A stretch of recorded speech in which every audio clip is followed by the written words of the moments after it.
Hello, and thank you so much for joining us right here on CBS 8 Plus. I'm Heather Myers. Here at CBS 8, we are working for you and getting to the bottom of some of the problems that you've asked about, and we are looking for solutions. We start in the Golden Hill neighborhood, where people living there are confused about some recent road repairs. They say streets with no issues have been repaved, but the ones that actually needed to be fixed are being ignored. CBS 8's Shannon Handy is working for you to get answers. I'm standing on 33rd Street right outside Golden Hill School. People around here tell me it has been riddled with issues for years, yet despite their best efforts, nothing's been done to improve it. It's not safe for the kids. Ginger Snap has lived in Golden Hill for 20 years. Over that time, she's seen a lot of positive changes, but says streets in disrepair are nothing new. The issue with the roads here, how long have they been going on? A very long time, 5, 6, 7 years. Specifically, Ginger is concerned about the streets surrounding Golden Hill Elementary School on 33rd and B, which are covered with cracks, potholes, and uneven surfaces. Another accident waiting to happen. Look at that. You just put your foot in there and you're gonna trip. Ginger tells me she's contacted the city several times through the Get It Done app, which in some cases has worked, but only with temporary fixes. I have called Get It Done probably 15 times just on the corner over here. They'll come out and pave a little pothole, and then the 18-wheelers and all the traffic within 1 month, it's all ripped up again. Her biggest issue, she's seen streets near the school get repaved, even though she believes there's nothing wrong with them. I don't understand what is the process involved in deciding which roads to pave and which roads not to pave. Are you closing your eyes and pointing? I'm sure it's not like that in North County. I drove around with Ginger to see firsthand the areas she's talking about, including newly repaved streets. Nothing wrong with this road. And ones in need of work. Bumpy. Yeah, feel that. Following our tour, I got in contact with a city spokesperson and shared Ginger's frustrations. Here's what I found out. 33rd is currently undergoing a project aimed at putting utility lines underground. Because of that, the city wants to hold off on redoing the streets here since they'll be digging them up. That project is slated for completion in May of 2024. As for the streets in seemingly good condition that have been repaved, according to the city, slurry seal was used as a way to maintain them before they deteriorate, which reduces the need for more costly fixes in the future. The city prioritizes streets using several factors, including traffic volume, road type, maintenance history, other construction projects, and available funding. As for Ginger, she says the fixes she wants can't come soon enough. I just want some action. Working for you. And I know you guys get action. I'm Shannon Handy for CBS 8. A woman who lives downtown says she is forced to listen to loud motorcycles revving past her place at all times of the day and night. She called CBS 8 asking for help, saying the loud noises are keeping her up at night, affecting her sleep.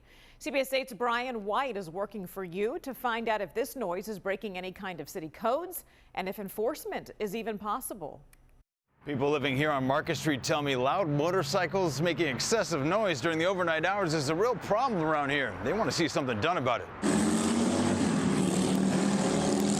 They're making this insane racket that wakes you up out of bed, makes your dog go crazy, can frighten your children. It's really awful. A viewer sent in these videos of noisy motorcycles on Market Street.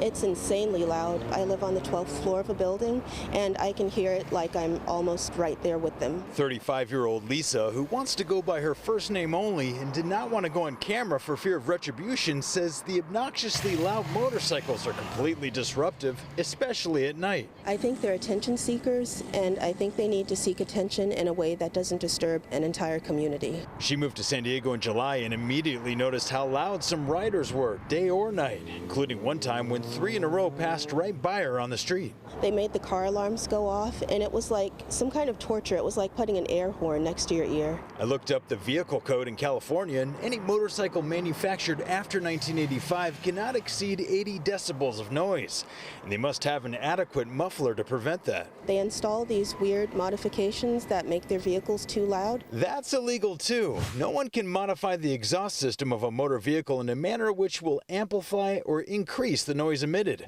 So, how do you stop it? New York City has installed decibel meters and cameras by the stoplights, and whenever someone goes by making too much noise to the point that it's illegal, they get filmed by the camera, and it goes to a committee who then reviews the video and sends a notice to the vehicle owner. Which often results in fines. To implement something like that here, it would need city council approval first. So I put Lisa in touch with the Public Safety and Livable Neighborhoods Committee, and she plans to attend their next meeting on November 15th. Working for you in downtown, Brian White, CBS 8. Ryan, thank you. The city of San Diego has put in a new crosswalk 8 months after a little boy died in a car crash at a busy intersection in Kensington. Another driver T-boned the car the child was in on Adams Avenue. Since then, we have been working for you and helping neighbors who have been pleading for safer streets. And as Abby Black reports, the new crosswalk is slowing cars down, but more still needs to be done. The images and cries for help in Kensington after a 6-year-old was killed in a car crash on Adams Avenue and Biona Drive in March are still raw. Every time I walk by here, I get teary-eyed, so it's hard. CBS 8 has been working for you. You'll be walking in basically fear for your life because they don't stop. Going to vigils. They cruise right through the stop sign. And rallies calling to make this intersection safer. Yeah, stop signs on every corner. We've shared the campaign to slow down drivers and shared pictures that neighbors took over the years of crashes at this intersection, and several Get It Done reports calling for a 4-way stop at the crash site. I think the city needs to look at what the best solution is. Is it a stop sign? Is it caution lights? Is it a traffic circle? Council President Sean Elo Rivera tearfully listened to his constituents. I live in the neighborhood. I have a 2-month-old son at home, and so when that little boy died, my wife was pregnant, and it was devastating to me. I thought about walking with my family, and it makes me emotional when I think about it now. And we want folks to feel safe. The new dad says that he worked with Kensington community members and the city's transportation department on a traffic study and found after evaluation it met the criteria for a rapid flashing crosswalk. Elo Rivera says that when he heard the city didn't have the funding to install the crosswalk, he dipped into his district's community projects, programs, and services fund to pay $12,000 to complete the work. It's definitely made a difference. The crosswalk was installed last week, and while many drivers are slowing down and stopping, not all are paying attention.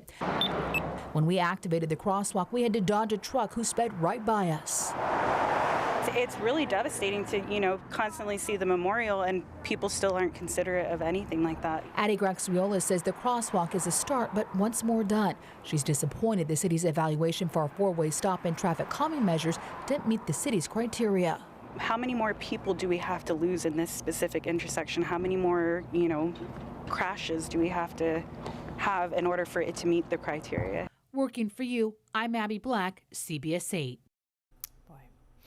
Well, the Old Fry's electronics store near Murphy Canyon Road is sitting empty, and it's actually becoming a growing eyesore. Viewers have been asking us to check out abandoned buildings, and this spot made the list. So we are working for you to see what's going on there. CBS's Brian White has the latest. Both entrances to the Old Fry's are blocked and gated off, as you can see here. Now, many of our viewers are wondering what's going on with the property.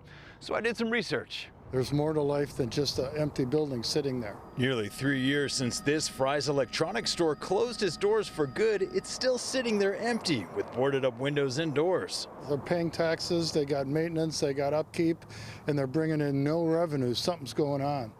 I went next door to the golf driving range and asked around for what people think should go in there. Maybe an indoor golf facility. How about like a Costco or something, a real big operation with, it's got plenty of parking. I'd like to see it go back to retail. I called the county recorder's office and they told me the ownership is listed as Maverick Property Owner LLC, which is an out-of-state company formed in Delaware.